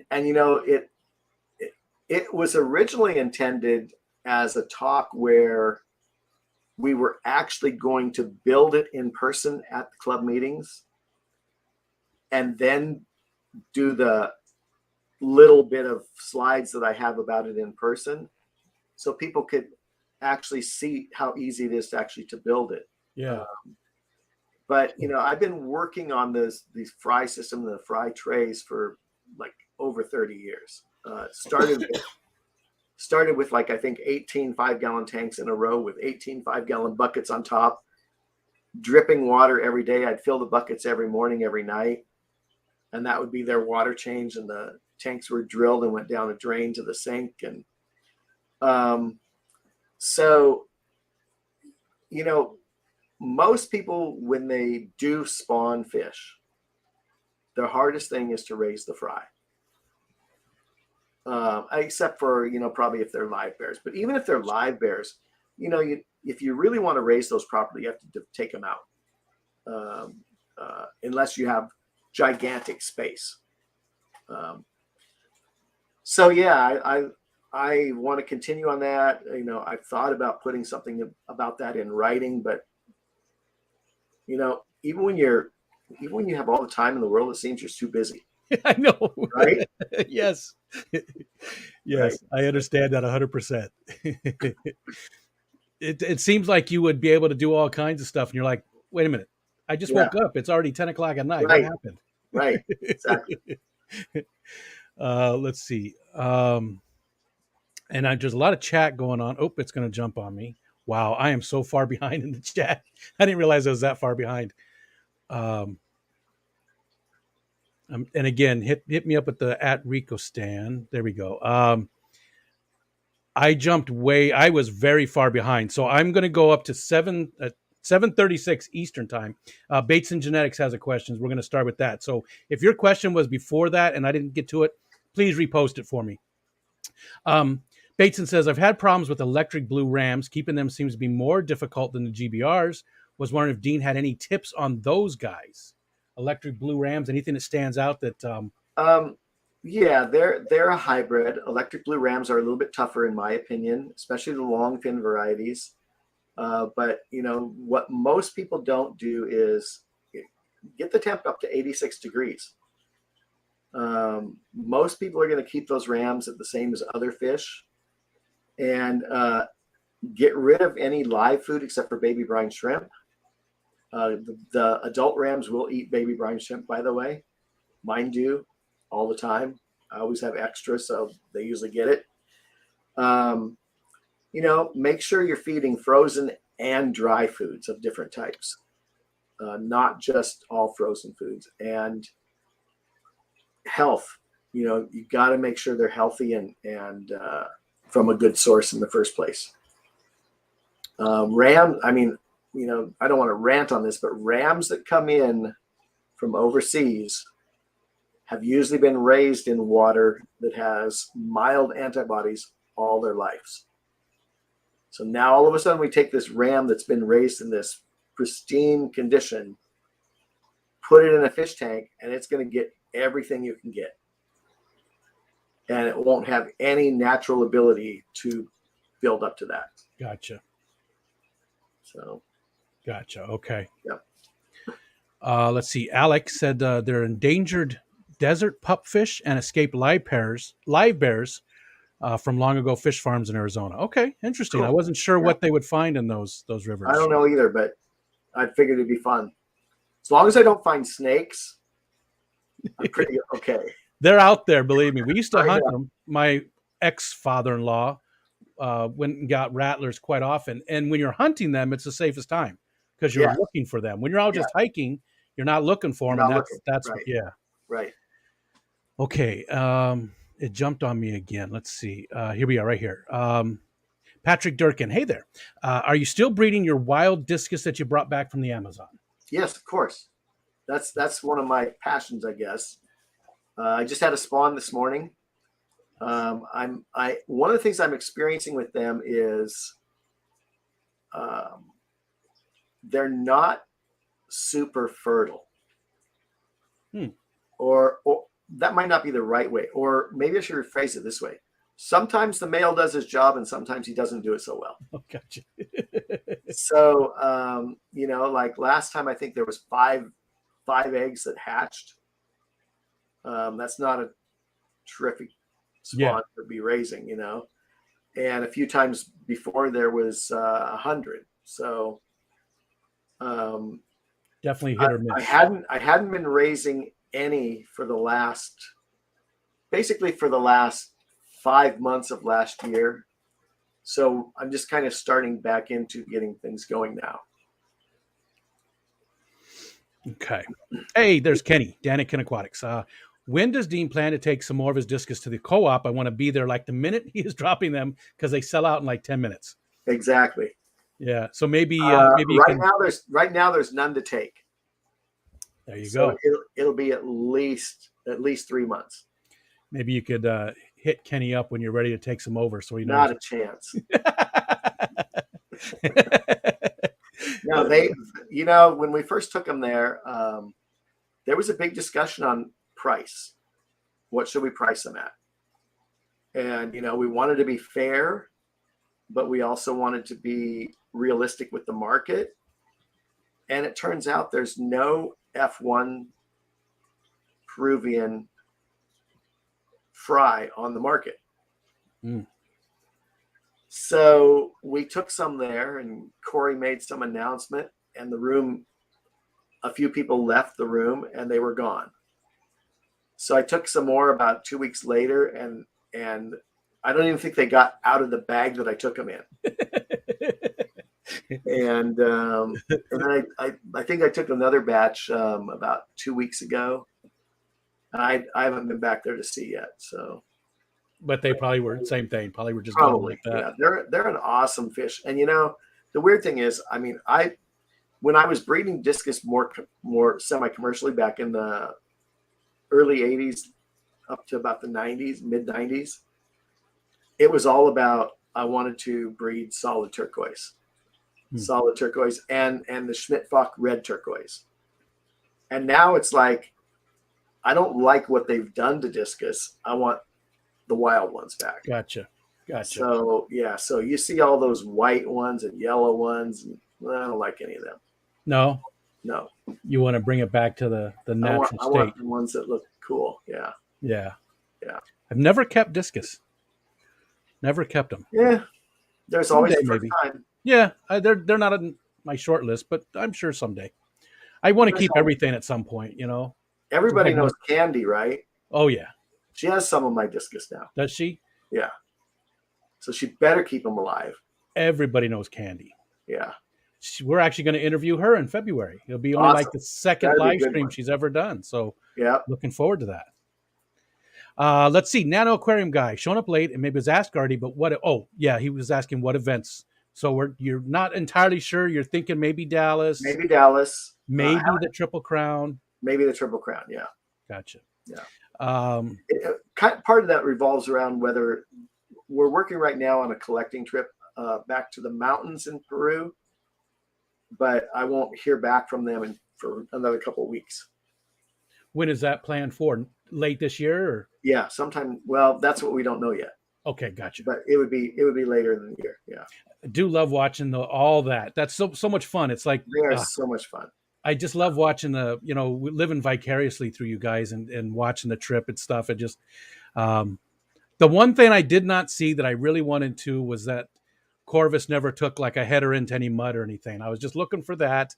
It's probably Corvus edited out. That's I think he did. I think he did, but I'm sure everybody did. It can't be easy. We all have, Levi would like to know, what's your favorite fish to breed? The one that I haven't done yet. And I might not even know it exists yet. Yeah. Yeah. I mean, so like the shell dwellers, I had been to Zenzo's place. We used to have a place in San Francisco when my wife was down there. And I would try to get to Zenzo's place every time. And Cory and I did that makeover on his place. Yeah. And I kept seeing these gold ocellatus there. I'm like, those are the coolest fish. Those are the coolest fish. And so finally, he had some fry and the timing was all worked out right. And I said, okay, I'm taking some of those home. So he says, okay. So I owed him, so I have in here only 2 fry so far. Now, I don't know a ton about shell dwellers other than, they live in shells in it. But I think my issue I've talked to him about is I have too many males and not enough females. Oh, gotcha. Okay. So I think I have like 7 males and 2 females. And so yeah, I need to get some of the males out of there so that the spawns will increase. But that'll happen eventually. We do have a guy in the fish fam, Sean OOTD. He's all anytime you see Sean, he's talking about shell dwellers. Yeah, I love watching the interaction. And it's not much, it's actually, if you think about it, it's not much different than watching rams interact. Because if you get a group of ram fry growing up together, they will spar and fight and chase each other all the time. They just spawn, they don't spawn in shells. So, yeah. So I don't really have a quote bucket list fish to breed. But I'll see fish and I'll say, okay, I want to do that one. Gotcha. So one that I'm working with right now is the Hemichromis XL or X. It's the Turkana one, the orange one. Really cool fish. Lawrence Kent posted on his website a spawn in his 180-gallon tank, full of all sorts of other African cichlids, right? And I just randomly sent him a message, hey, why don't you siphon some of those out and I'll raise them up in my fry system. And a couple of weeks later, he said, hey, I got them in a 5-gallon bucket here for you. I'm like, okay. So those are the ones I just sent to Zenzo, some of those. And I'm reserving about 10 for me to raise up and breed. But they're super cool. Yeah. And that was the next question. Actually, was do you have a bucket list fish just to keep? But it doesn't sound like you do really, No, because no. because of the breeding and keeping is so I mean, close together for you. yeah, a good example of that is this last trip to the Amazon. So I pen the trips as the river trip and the mountain trip. So the mountain trip was not on the Amazon River. It's in the tributaries up in the Oh, mountains. gotcha. The river trip is on the Amazon and the larger tributaries like the Rio Nanai and I forget the name of the other one. But anyway, so I've been on the river trip 3 times, and we always end up collecting or catching festivums. Hmm. And every time we do, the question, does anybody want to take these home? And I've always looked at them and yeah, those would be cool. Now, so this last trip, I actually brought 10 of them home, and they're really cool to watch. And I'm hoping that I will do them justice and raise them up and breed them. And because how it happened this last trip is everybody was on the left side of the boat collecting with the seine, and I was, just getting out of the bunk and getting dressed. I'm on the right side of the boat, and I'm looking down in the water, and it was one of the only places we parked where it was sand, not mud. And I see this log going into the water, and near the base where it hits the sand, about a foot deep, I see a pair of festivums with fry around it. And they were about nickel-sized fry, I would say. Hmm. And I'm like, it's too far down from the edge of the boat to put a net, right? And I know if I go jump in there, they're all just going to scatter. So I asked the guys if they could seine that. And of course, as soon as they got over there, they were gone. They had gone to deep, and I watched the pair herd them out to deep water. And so then we later ended up getting to a location where we actually caught some that were maybe an inch, maybe a little bit smaller than an inch. I said, I'll take those home. So, that was a fish that I'd been there 3 times and never brought home. Gotcha. And this time I decided to do it. Yeah, yeah. One that always hurts, though, is pencil fish. Because we've collected some of the nondescript pencil fish, but I've always wanted the red coral ones. And so when our exporter down there, they always have them. And you can buy them for like $1 each. I cannot keep them alive here. Oh, gotcha. And I think it's, they get to the point where there's just one dying, a week later, another one. And, I don't know whether it's, by the meds that we treat them with, they're all clean. But, but that's also, I think, why the price is so high. Because I don't know about your stores back there, but our stores sell them for like $20 each. I honestly don't know. I've never actually looked. Yeah, our stores sell them for about $20 each. So they must just be difficult to get them to a certain difficult point to keep get them through alive. quarantine and survive. Yeah. Cool. Let's see. Greg, the Guppy guy, says cake or pie, and Both. favorite one. Chocolate cake with chocolate frosting and apple pie. And just so everybody knows, no pumpkin pie, hot or cold. Yeah, I remember that with Cory. That was a thing. Wow, this jumped on me big time again. Okay, there we go. Here we are, right here. Elwin Amaya says, what would Dean recommend for a pair of apistos who keep laying eggs but eating them within a day? It's happened at least 5 times now. First thing I do is up and pull them quick. I would, well, you could, apistos usually will spawn in a cave. Okay. So if they're eating the eggs in the cave, you could take the cave out and hopefully leave the apistos behind and try to hatch them. You could put like a rigid airline tubing to get some water circulation in there, right in the opening of the cave. Or you could take the male out and let the female try to care for him. Try that first. Adele Sandri. I'm seeing a lot of names I don't recognize. That's very cool. Welcome to everybody that's coming in. Thanks for being here with us. Adele Sandri says, maybe I missed it, but is Dean planning on coming to Minnesota with Zenzo for the Twin Cities Guppy visit? I don't know. I haven't been invited. Some of those things I don't know until shortly before. I would love to. I met King Lee and his wife one time for about a minute and a half. And I thought, well, I'd like to talk to them some more. Well, maybe you'll get a chance with Zenzo. Maybe. That'd be a fun trip. That would be a fun trip. And this is a good one. This is from Brother Dan. He says, does Dean like Spanish cheese and ham? He's asking that because Dan did send me some cheese and ham from Spain, and it was very, very good. But so what type of cheese was it? Dan, help me out. I don't remember the names of them. Manchego? Yeah, I think so, which we have here locally too. We have quite a bit. There's local people that make that one. That might have been I like all of that stuff.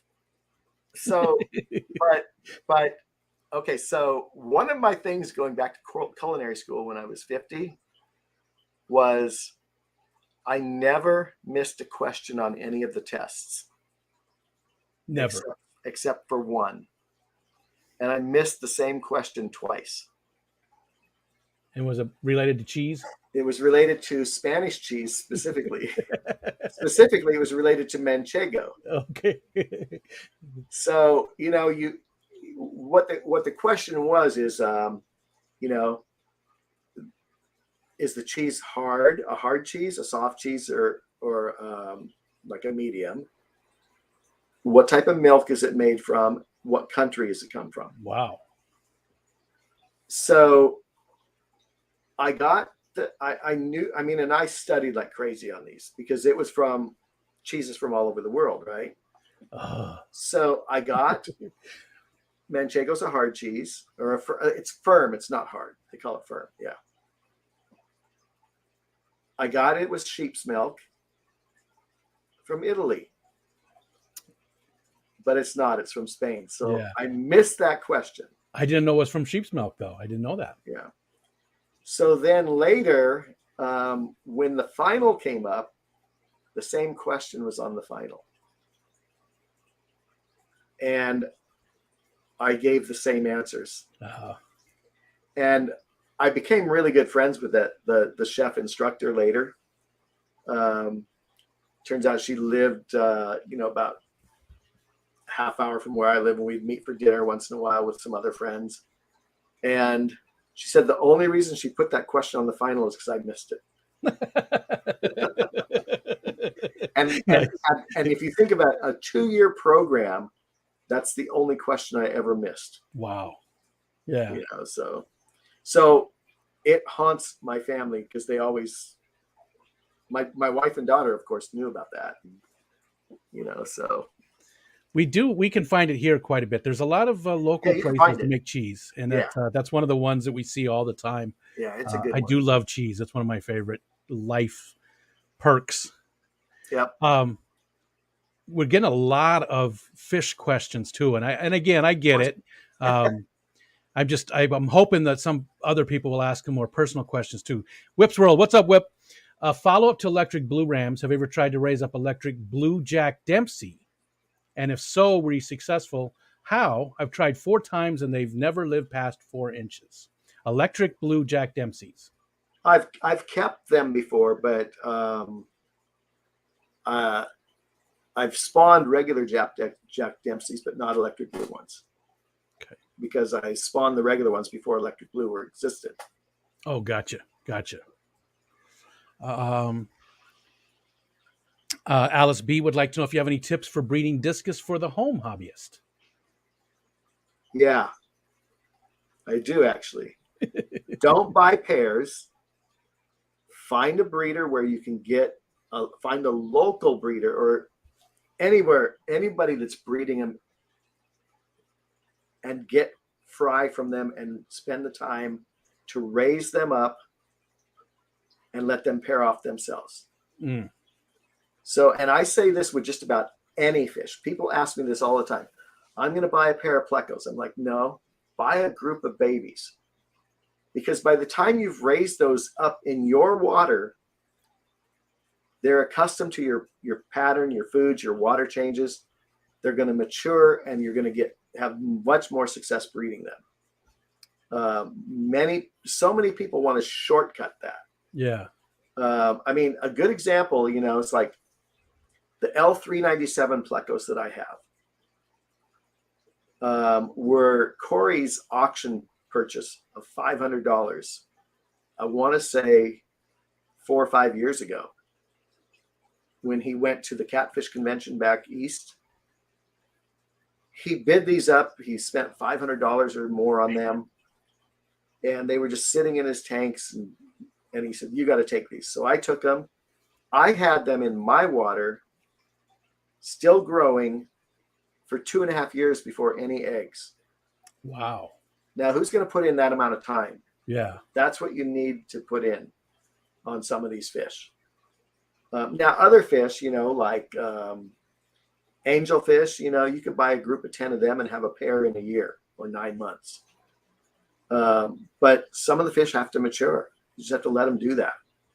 So I would say, buy a group of young, don't buy adults, grow them up. You're gonna have some that die, that don't make it. You're gonna learn from those mistakes and use that to better your own hobby. It's the best way. And I like that because I buy fish from Aquahuna.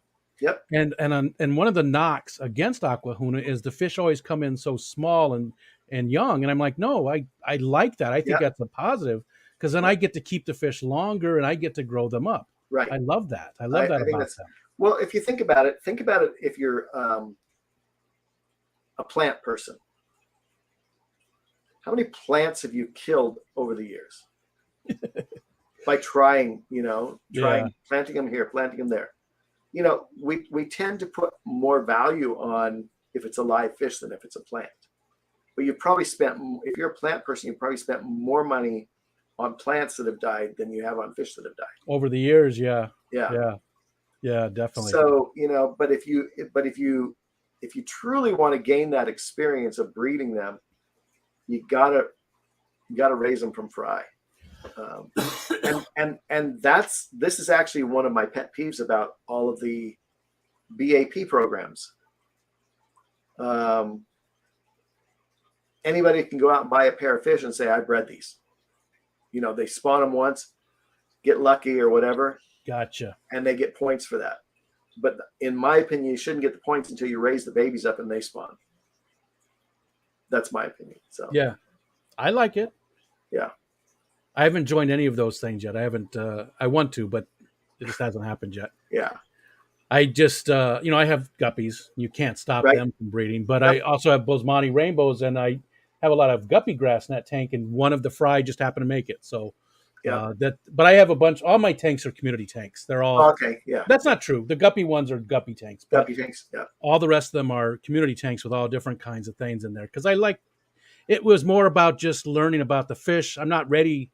Again, 2 years. I just feel like I'm just now getting to the point where I'm ready to take that next step. So, let's see. Mary Beth Stevens says, my GBR is clamping her tail fin since being shipped to me 10 years ago, but acts otherwise healthy, eating great, treating with salt.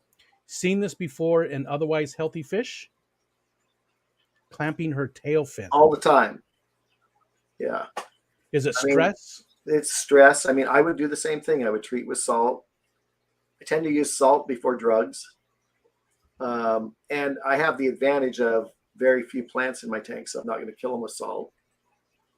I've talked with many times with Cory about this. We treat with salt first. When I bring fish, when we caught fish in the mountains in Peru, that was a place where we came back to a fish room every day. And all of the fish, we gave them salt treatment overnight before they went into tanks. And it was a great idea. It takes care of a lot of stuff. It's amazing how just that simple thing can do so much. Yep. Let's see. Stephen P., my buddy, says, has Dean ever bred Adolphoi Corys? I'm probably saying that wrong. If so, how important is low alkalinity and or calcium when it comes to spawning and hatching? Low Adolphoi? calcium is more. I don't worry too much about the pH. The hardness will have you better success. I'm fortunate. I guess I'm fortunate.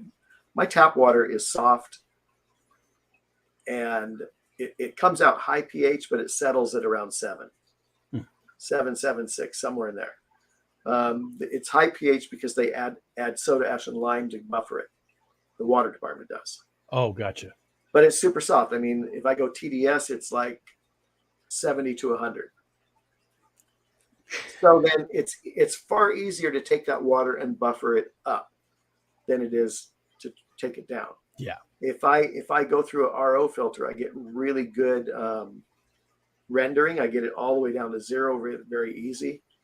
But for Cory's out here, I just have to do a cool water change for a well conditioned tank. I'll have eggs the next morning. We were just talking about that yesterday. Yeah. Yep. Yeah. We have a well, and mine out of the tap is like 468. The TDS. I don't even know what's all in it. Cow. Yeah, I've never had it tested. We don't actually drink it. I wouldn't drink that either. We just use it for laundry and stuff like that. Yeah. But it is what I use in my tanks. I don't have an RO filter or anything. That's what I use. So I tend to focus on those fish that do better. Yeah. That's the best thing to do. And if you want to play with water, I personally don't want to do that. I don't want to have to manufacture water for my fish. I'm too lazy. If like these the shell dwellers, I'll add the salts, but I don't have a specific container. I just put in a handful of salt when I do a water change. So, but yeah, if you do want to manufacture water, that gets into a lot of work, and duplicating that's really hard. Even when you use the same container over and over again, it's just hard to always duplicate it. Yeah, I would rather. Again, I'm lazy. I'll take what I get from the tap and deal with it that way. Yeah. And with going back to the Cory question, with the Corys, condition them really well, and then maybe put a garbage can outside and collect some rainwater. He's in Louisiana. I know he's got very, very soft water, and he's very when it comes to water parameters, Steven's very knowledgeable, really knows his stuff with that category for sure.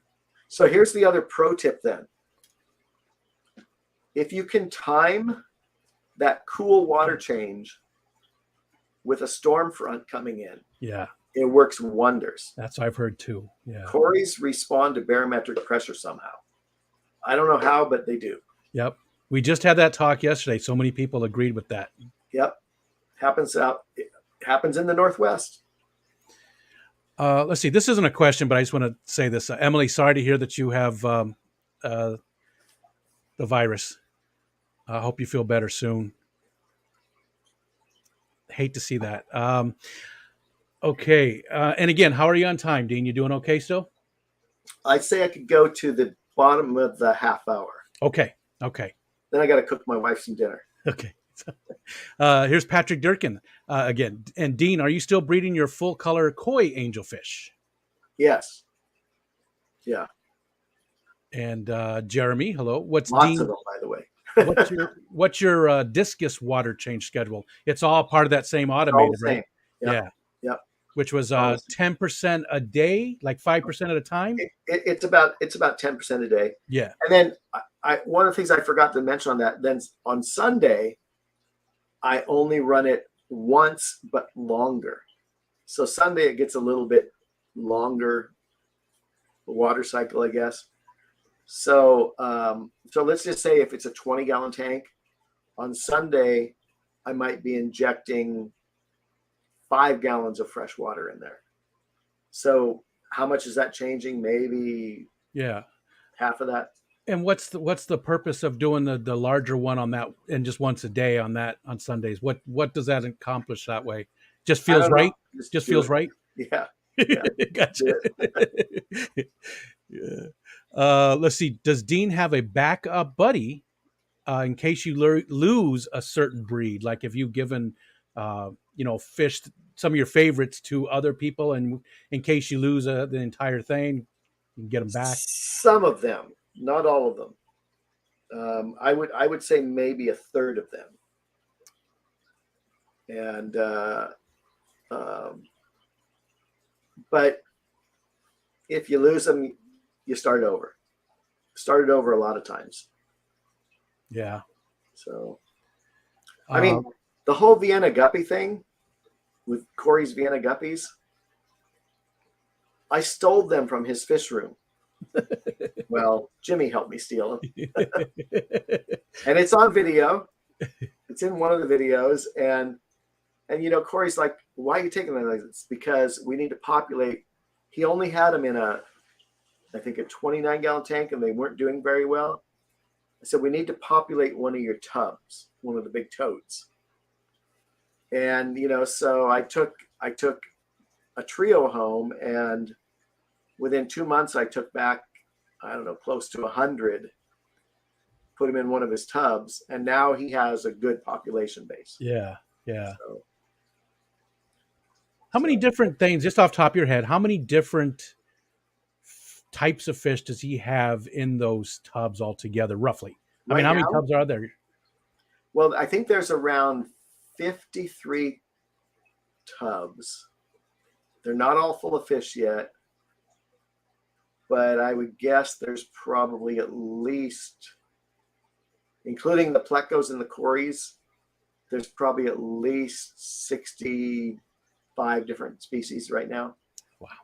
Mostly live bears. Yeah. But that's Cory's big into live bears. And they're starting to do really well. We still struggling with not having enough plants, but we knew that was going to be a struggle. Let's see. Emily asked, did Dean talk about discus in tap water already? Cory mentioned be working on some video about discus in regular water. That's what I do. My discus are in my tap water. Gotcha. Now, I will say that there is wood in their tanks. So they do get some natural tannins from the driftwood that's in the tanks. But other than that, it's just tap water. And where do you get that wood from? Do you buy online, or do you go collecting yourself? Club auctions. Okay. Wherever I can find it. I love collecting. We live right on the Lake Ontario shore. Oh, that's nice. I love going out collecting. It's one of my favorite things to do. I get different rocks and driftwood and all kinds of lots of plants too. Not a lot, but some different plants. Myrtle wants to know, what's your favorite genre of music? Rock and roll. Yeah. Anybody, any band that really stands out? Any group? I do have one favorite musician. He's been my favorite pretty much since I was 17, Elton John. Oh, nice. Ever seen him in concert? I've seen him in concert probably 20 times. Wow. Nice. Including his farewell concert. Yeah. Yeah. And do you like his older stuff more than the newer stuff, or do you really not care? Yeah, the stuff that I'm not really a big fan of is in the disco times. Yeah. The Bernie Taupin stuff, I really liked when those two together were a great combination. Yeah, they were a great team. Yeah. And when you're thinking about that, at the same time we were listening to the Who, the Beatles, and then later Paul McCartney. I grew up on rock and roll.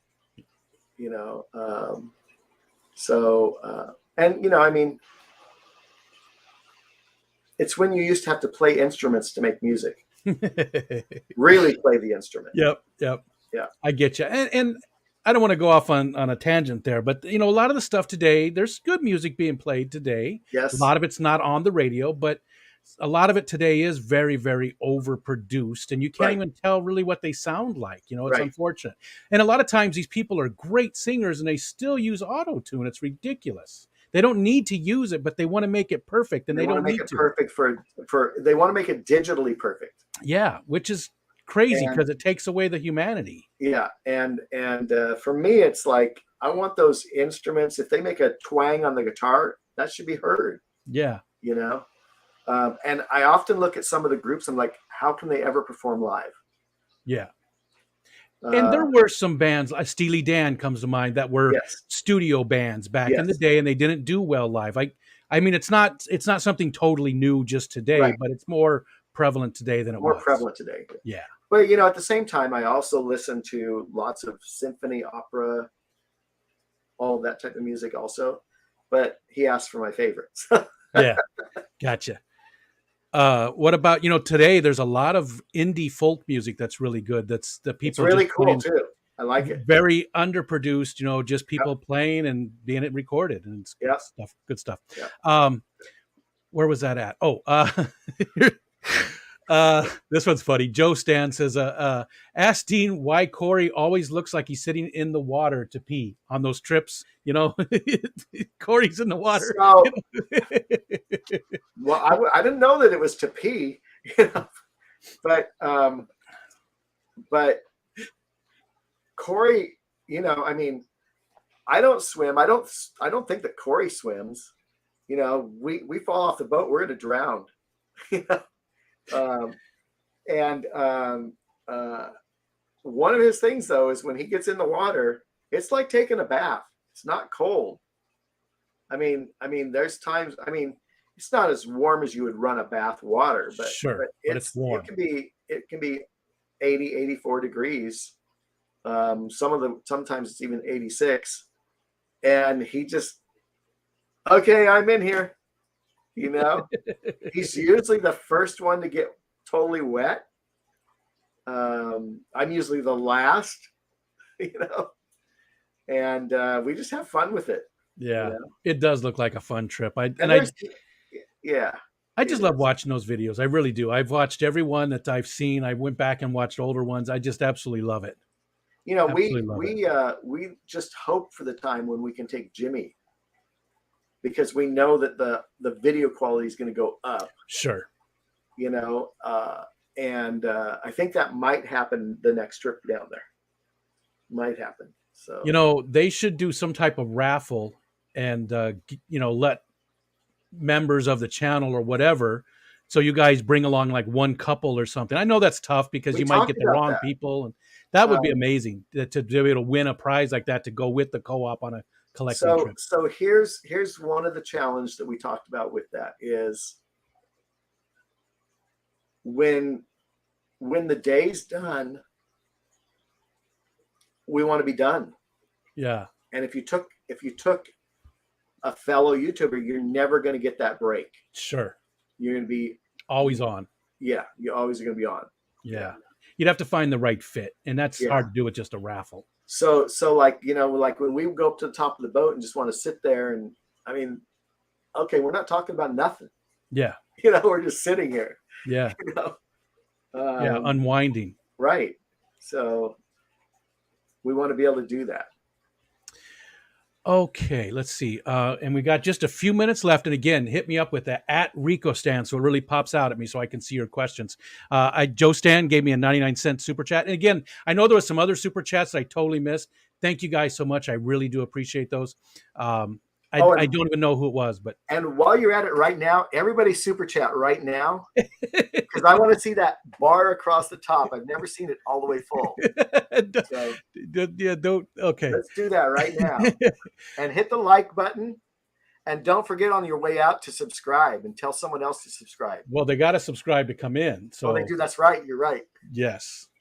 So, and I do appreciate you guys coming in. We're seeing 2 up there, guys. Come on. There's not rocket science. There's 140 people watching, so thank you guys all for coming in and hanging out with us. I mean, I know that's a small stream for Cory, but that's a good sized stream for me. That's twice what I would normally have. Let's see. Here's ADHD. Emily says, has Dean kept any cares list fish, like some goodeids his breeding abilities could prove useful? I actually have, but I took the goodeids up to Cory's to put them in one of the totes. I believe they were the tequila ones, which I think are not available in nature anymore. Hey, look, we got a whole line. I love it. Dean, you didn't have to do that. That's awesome. I've never seen that. That's cool. Thank you, everybody. Thank you so much for those. I appreciate that. That's nice. Yeah, and I did keep another care species a while back. I can't even remember what it was. It was a small cichlid, but a friend of mine who was also keeping it lost some of theirs, so I just gave them back. It was one of those buddy type things. You know? Yep. I feel like you mentioned that maybe with Zenzo or in a co-op video or something. I feel like what it was. Yeah, I feel like that sounds very familiar. Like it wasn't even not that long ago. Maybe like no, middle of last year or something. Or okay. Yeah. Killer Kitty, thank you very much for the $2 super chat. Whips were there's a whole bunch of them now. They did it all across, so they. Thanks everybody. Yeah. Anyways, I can see the colors. I can't read the words. Yeah. Again, thank you very much. Has Dean ever considered trying his hand at breeding the rope fish since it's never been done before? No, but I know two people that have tried. And I think that's actually, I know three people. One of them, she's a YouTuber. Haley. Yep. Talked to her a few times. Another one, I don't even know if he's still in the hobby, but it was Jay Geiler up here in Mount Vernon. They used to sell a lot of plants and stuff online in the early days. And then a little familiar.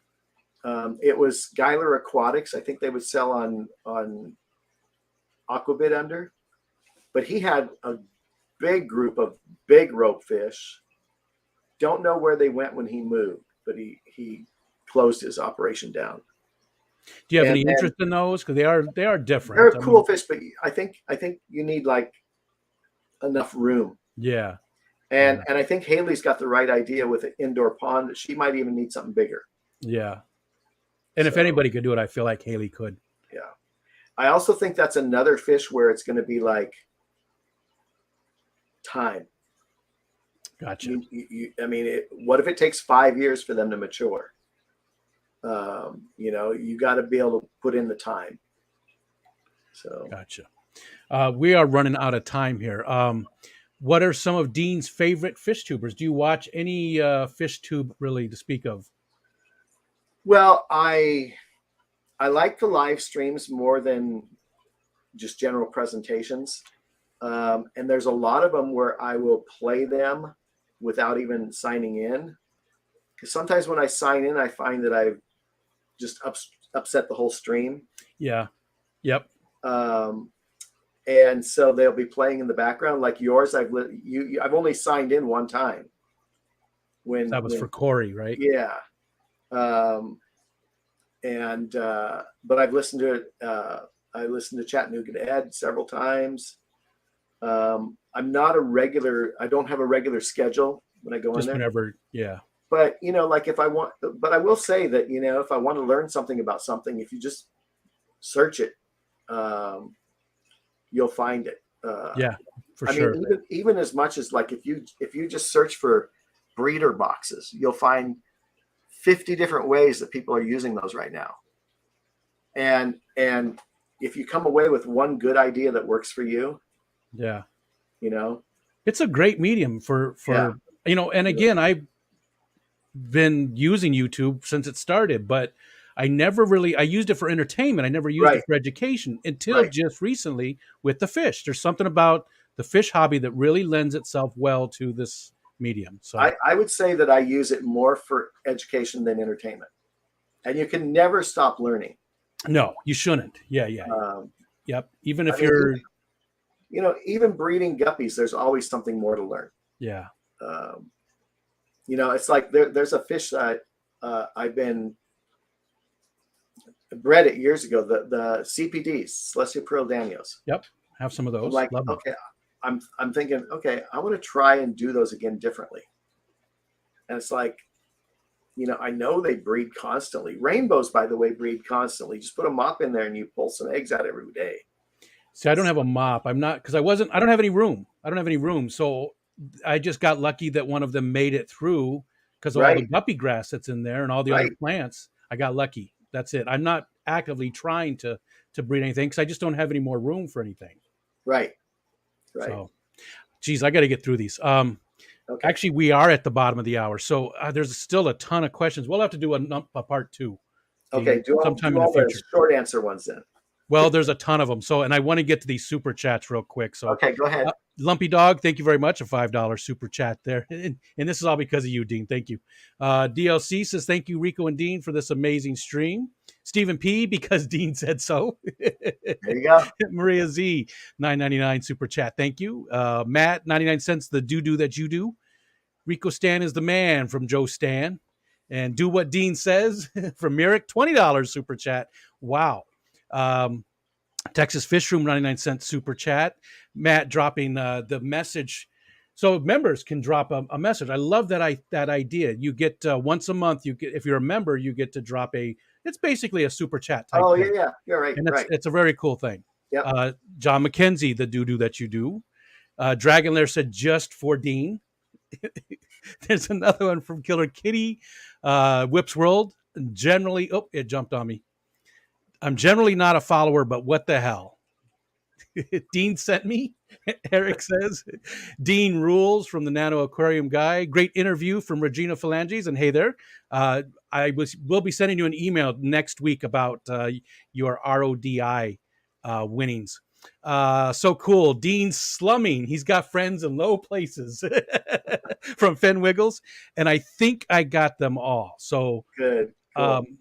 thank you guys. Thank you so much for that. Dean, thank you very much. We will have to do this again because We will. we That'd left a lot of questions on the table that people had for you. Cool. So maybe in a few months or something, we can do up another one.